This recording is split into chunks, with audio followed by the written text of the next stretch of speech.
နေ့တစ်နေ့ရဲ့အစကိုအလွန်ကောင်းမွန်တဲ့စိတ်ကလေးတွေနဲ့စစေခြင်းတယ်ပေါ့ဟုတ်လားအဲ့ဒါဒကာကြီးတို့ဒကာမကြီးတို့လည်းပဲဒီရှိနေ့တိုင်းအဲ့ဒီဘာဝနာ၅မျိုးနဲ့နေ့ရက်တွေကိုအစပြုနိုင်မယ်ဆိုရင်အလွန်ကောင်းမှာနော်ပြင်ဘက်ကဘေးတွေအန္တရာယ်တွေလည်းမကြမရောက်ရအောင်နော်ကိုလေ့ကျင့်လိုက်တဲ့ကိုအားထုတ်လိုက်တဲ့အဲ့ဒီသူတော်ကောင်းတရားကကာကွယ်မယ်စောင့်ရှောက်မယ်ပြီးရင်ကိုယ့်ရဲ့စိတ်နှလုံးထဲမှာနော်ပူတဲ့လောင်တဲ့ပင်ပန်းစေတတ်တဲ့နော်ကိလေသာအန္တရာယ်တွေမကြမရောက်အောင်လည်းပဲကာကွယ်စောင့်ရှောက်နိုင်ပါလိမ့်မယ်ဟုတ်လားဒါကြောင့်အဲ့ဒီအာရခတရား၄ပါးနဲ့တတိပဋ္ဌာန်ဘာဝနာဆိုတဲ့ဘာဝနာတရား၅မျိုးရဲ့အကြောင်းကိုဒီနာယီဝက်လောက်လေးမှာဘုံဘုံတို့မှတ်သားကြည့်နော်ပထမဦးဆုံးဘာဝနာကအာရခတရားကဘာလဲဆိုတော့ဗုဒ္ဓနုတ္တိဘာဝနာတဲ့ဗုဒ္ဓနုတ္တိဆိုတာမြတ်စွာဘုရားရဲ့ဂုဏ်ကိုအဖန်ဖန်အမှတ်ရတာစဉ်းစားတာဆင်ញံတာဘုံဘုံတို့ကိုယ်ဝင်နေတဲ့မြတ်စွာဘုရားဟာနော်ကိလေသာခတ်သိမ်းငြိမ်းတော်မူတယ်ကိလေသာအပူဓာတ်တွေငြိမ်းတဲ့အတွက်ကြောင့်စိတ်နှလုံးဟာပဂရိအေးချမ်းတော်မူတယ်ဟာအရဟံဂုဏ်ပေါ့နော်တလောကလုံးမှာသီလအဖြစ်တမာတိအဖြစ်ပညာအဖြစ်အမြင့်မြတ်ဆုံးဖြစ်တော်မူတဲ့အတွက်ကြောင့်တတ္တဝါအားလုံးတို့ရဲ့ပူဇော်အထူးကိုခံယူတတ်တယ်ဒါလည်းပါလေအရဟံဂုဏ်ရဲ့အတိတ်ပဲနော်အရဟံဂုဏ်ရဲ့အတိတ်ပဲများစွာရှိတဲ့အနက်က2မျိုးလောက်တော့နားလည်ရမယ်ပေါ့နော်မြတ်စွာဘုရားရဲ့စိတ်နှလုံးဟာဘလောက်ပဲလောဘဖြစ်เสียအာယုန်နဲ့တွေ့လောဘဖြစ်တယ်ဆိုတာမရှိဘူးဘလောက်ပဲမကျေနပ်เสียကောင်းတဲ့အာယုန်နဲ့တွေ့ဒေါသဖြစ်တယ်ဆိုတာမရှိဘူးဟုတ်လားအဲ့လိုလောဘဒေါသအပူဓာတ်အလောင်ဓာတ်တွေလုံးဝကင်းဝေးတဲ့အတွက်ကြောင့်မြတ်စွာဘုရားရဲ့စိတ်နှလုံးဟာပဂရိငြိမ်းအေးတော်မူတယ်လို့အာယုန်ပြုတတ်ဖို့စင်ញင်တတ်ဖို့နှလုံးသွင်းတတ်ဖို့လိုတယ်ပေါ့နော်ပြီးတော့သီလသမာဓိပညာအဖြစ်အကြီးမားဆုံးအမြင့်မြတ်ဆုံးဖြစ်တော်မူတဲ့အတွက်ကြောင့်မြတ်စွာဘုရားပူဇော်ထူးကိုလည်းခံယူတတ်တယ်အရဟံဂုဏ်ပေါ့အရဟံဂုဏ်ပြီးရင်ဘုံဘုံတို့ဂုဏ်တော်အနန္တရှိတဲ့နှက်ကသမ္မာသမ္ဗုဒ္ဓဂုဏ်ကိုဆင်ញင်တက်ရမယ်သမ္မာသမ္ဗုဒ္ဓဆိုတာဘာလို့တိတဲ့တိတိုက်တဲ့တရားအလုံးစုံကိုမဖောက်မပြန်ကိုယ်တိုင်မှန်မှန်ကန်ကန်သိတော်မူမြင်တော်မူတယ်သိစရာတရားအလုံးစုံကိုဆရာမကူတရားမူဉာဏ်ဖြင့်ကိုယ်တော်တိုင်သိတော်မူတယ်နော်ဒါလို့ရင်ဆင်းရဲမယ်ဒါလို့ရင်ချမ်းသာမယ်ဒီလိုလှုပ်လို့ရှိရင်တော့ဘဝတန်တရားဝိဒုက္ခကလွတ်မြောက်သွားမယ်အစရှိသဖြင့်မြတ်စွာဘုရားနော်ဒီတိတဲ့တိလိုက်တဲ့သဘာဝတရားအလုံးစုံကိုသိတော်မူတယ်မြင်တော်မူတယ်ဒါကိုဘုံဘုံတို့တိတိအတိုင်းမြင်တိအတိုင်းမြတ်စွာဘုရားဟောပြတော်မူခဲ့တယ်ပေါ့တကယ်စင်စစ်မြတ်စွာဘုရားနော်လောကကြီးရဲ့ဟုတ်လားဒီတရားတွေကနော်ချမ်းသာကြောင်းတရားဖြစ်တယ်လေ့ကျင့်မယ်ဆိုရင်ကိုယ်တန်တန်မှာဖြစ်အောင်လုပ်မယ်ဆိုရင်ချမ်းသာမှုကိုဖြစ်စေတယ်ဒီလိုသိတယ်နော်ဒီတရားတွေကလုပ်မယ်ဆိုရင်တော့ကိုယ်ကိုဆင်းရဲစေလိမ့်မယ်ပင်ပန်းစေလိမ့်မယ်ဒီလိုသိတယ်ဟုတ်လားဒီတရားတွေကကြိုးစားမယ်ဆိုလို့ရှိရင်တော့ဘဝဝိဒုက္ခတွေလုံးဝချုပ်ငြိမ့်ပြီးတော့လွတ်မြောက်မှုချမ်းသာကိုရလိမ့်မယ်လို့မြတ်စွာဘုရားအကုန်သိတယ်တကယ်စင်စစ်မြတ်စွာဘုရားကဖန်တီးသူမဟုတ်ဘူးတွေ့ရှိသူပဲဟုတ်လားကုသိုလ်တရားတွေကနော်ချမ်းသာမှုကိုဖြစ်စေလို့မြတ်စွာဘုရားကဖန်တီးလိုက်တာမဟုတ်ဘူးအကုသိုလ်တရားတွေကဆင်းရဲမှုကိုဖြစ်စေလို့မြတ်စွာဘုရားဖန်တီးလိုက်တာမဟုတ်ဘူးမဂ်ခင်၈ပါးတရားဟာ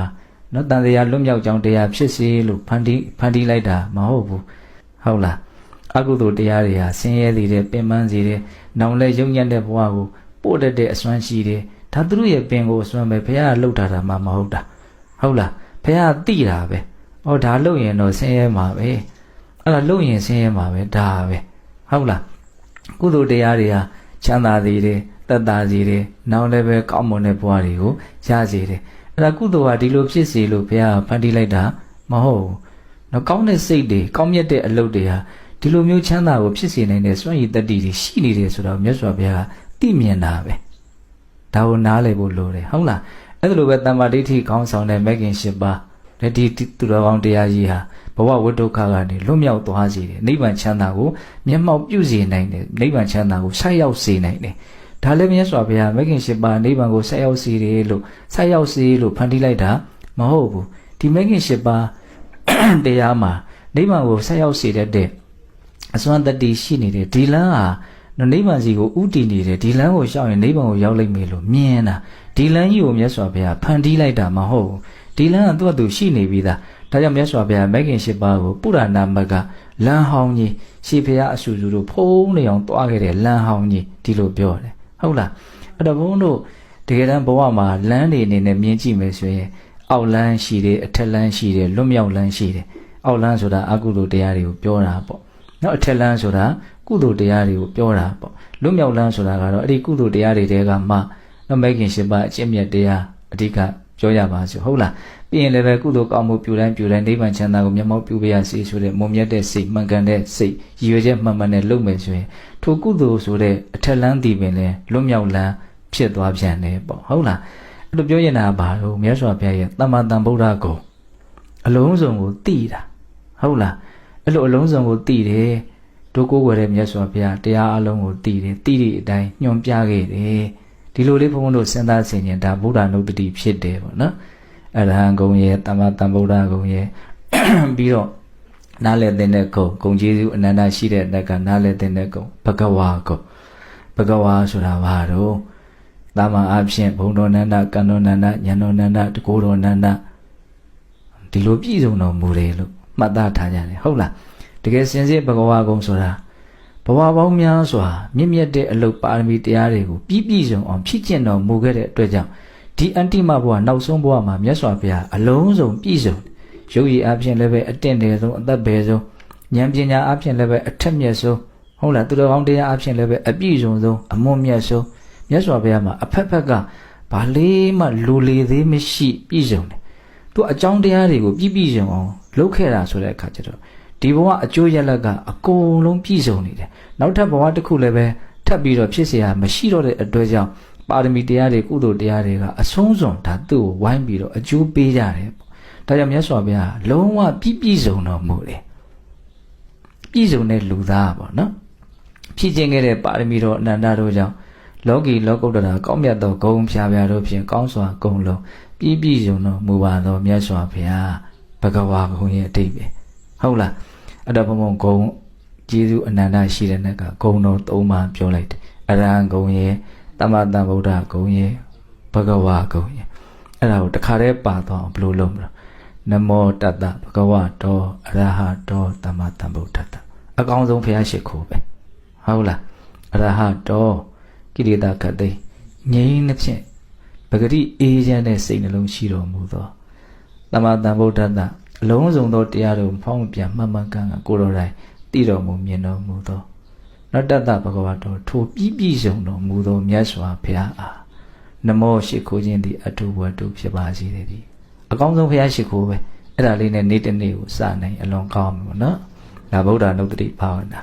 ကိုယ့်ရဲ့စိတ်နှလုံးမှာရာဂဒေါသမောဟဘေးတွေအန္တရာယ်တွေမကြမရောက်ကာကွယ်နိုင်တယ်အပြင်ဘက်ကအန္တရာယ်တွေလည်းပဲမကြမရောက်သူ့အစွမ်းစားနဲ့သူကိုယ့်ရဲ့စိတ်နှလုံးကအလွန်ကောင်းနေတုံတယုံဘေးဆိုးအန္တရာယ်ဆိုကာကွယ်နိုင်တယ်ပေါ့နော်ဒါကြောင့်သူ့ကိုအာရခတရားလို့ပြောတယ်နော်ဒါဗုဒ္ဓနုတ္တိဗုဒ္ဓနုတ္တိပြီးတော့ဘာလာမလို့မေတ္တာဘာဝနာမေတ္တာဆိုတာတတ္တဝါအားလုံးရဲ့ပုံမှာချမ်းသာစေခြင်းနဲ့စိတ်ကလေးထားတာနော်မေတ္တာဆိုတာတတ္တဝါတွေကိုချမ်းသာစေခြင်းနဲ့စိတ်ကလေးကိုမေတ္တာလို့ပြောတာဟုတ်လားပြမနဲ့လူတတ္တဝါဟူသည်မြတ်ဘေးရန်ကင်းကွာကိုယ်စိတ်နဲ့ဖြာချမ်းသာချမ်းသာကြပါစေလို့စိတ်ပါလက်ပါတတ္တဝါတွေရဲ့ပုံမှာဘေးရန်ကင်းစေခြင်းနဲ့စိတ်ကျမ်းမာရေးကောင်းစေခြင်းနဲ့စိတ်နှလုံးစိတ်ဝငြိမ်းအေးစေခြင်းနဲ့စိတ်ကလေးထားရတယ်မေတ္တာစိတ်ကိုထားတဲ့နေရာမှာကိုချင်းစာစိတ်ကလေးနဲ့ကြိုးစားရတယ်ကိုဘလောက်ဘေးအန္တရာယ်ကင်းခြင်းတို့ဘေးတွေအန္တရာယ်တွေမတွေ့ခြင်းဘူးမကြုံခြင်းဘူးကိုဘလောက်ကျမ်းမာရေးကောင်းခြင်းတို့ကိုဘလောက်စိတ်ချမ်းသာခြင်းတို့ကိုပြန်စစ်ကြည့်ပါနော်အဲ့လိုပဲတတ္တဝါတိုင်းဟာဘေးရန်ကင်းခြင်းညတယ်ကြောက်ကြတယ်လန့်ညတယ်ဟုတ်လားတတ္တဝါတိုင်းဟာခန္ဓာကိုယ်ကျမ်းမာရေးကောင်းမွန်ခြင်းတယ်ဒီတိုင်းနေကောင်းနေရင်သာမသိတာနေမကောင်းတော့ဘူးဟေ့ဆိုတာနဲ့ကျမ်းမာခြင်းတဲ့စိတ်ကအထွတ်အထိပ်ပဲဟုတ်လားပြီးတော့တတ္တဝါတွေကပါတယ်နှလုံးစိတ်ဝငြိမ်းအေးခြင်းတယ်စိတ်ချမ်းသာခြင်းတယ်တောကတွေနဲ့မနေခြင်းဘူးစိုးရင်ထိတ်လန့်မှုတွေနဲ့မနေခြင်းဘူးဟုတ်လားအဲ့လိုမျိုးဘုန်းဘုန်းတို့တွေကတတ္တဝါတွေရဲ့နော်အလိုဆန္ဒကိုနားလည်ပြီးတော့တတ္တဝါတွေလိုလားတောင်းတတဲ့ကောင်းကျိုးချမ်းသာရကြပါစေလို့စိတ်ထဲကနော်ဘေးရန်ကင်းစေခြင်းနဲ့ကျမ်းမာရေးကောင်းစေခြင်းနဲ့နှလုံးစိတ်ဝငြိမ်းအေးစေခြင်းနဲ့သဘောလေးထားတာအဲ့ဒါကိုခေါ်တော့မေတ္တာဟုတ်လားအဲ့ဒီမေတ္တာအလုံးတရားမှအစွမ်းတတ္တိကြီးမားတယ်ဒါကြောင့်မြတ်စွာဘုရားကဒီမေတ္တာတရားနဲ့ပတ်သက်ပြီးတော့အများကြီးသူ့ရဲ့အကျိုးအာနိသင်တွေကိုဟောပြတာရှိတာပေါ့